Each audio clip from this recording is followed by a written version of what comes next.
ছেঁড়া গেঞ্জিটাকে সেলাই করে তার উপর ঢলঢলে ফতুয়া পরে সবাইকে নিয়ে ঠাকুর দেখতে যাওয়া লোকটাকে বাবা বলে।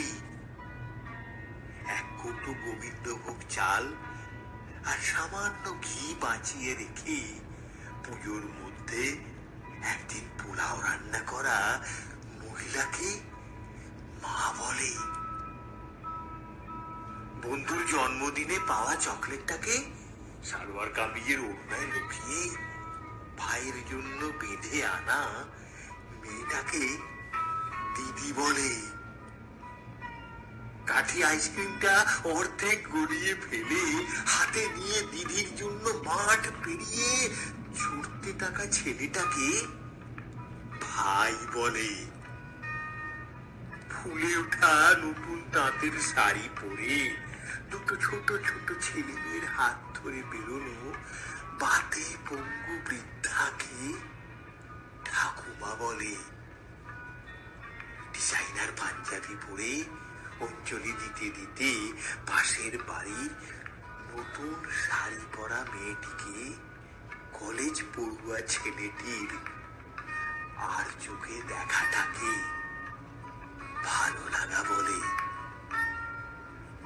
টরেন্টো দুবাই থেকে ফিরে সবাই মিলে একজোট হয়ে অষ্টমীর রাতে স্কচের আসরে পাড়ার ইলেকট্রিশিয়ান বন্ধু হাবুকে নিমন্ত্রণ করাটাকে ছোটবেলার বন্ধুত্ব বলে।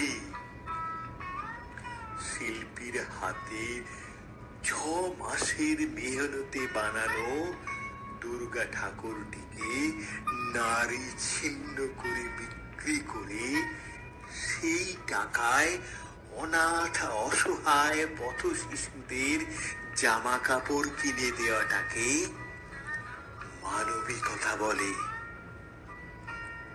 সপ্তমীর সকালে বউ ছেলে মেয়ে নিয়ে টানা গাড়িতে করে গ্রামের বাড়িতে হাজির হয়ে কাকা জ্যাঠাদের পা ছুঁয়ে প্রণাম করে তাদের আশীর্বাদ নেওয়া মানুষগুলোকে পরিবার বলে।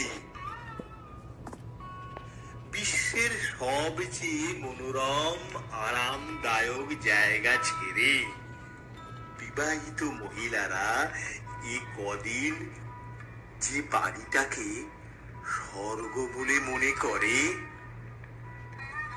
সে বাড়িটাকে বাপের বাড়ি বলে। আর এই চিত্রকর্মগুলোকে একসাথে সাজিয়ে নিলে যেটা তৈরি হয় বাঙালিরা এক কথায় তাকে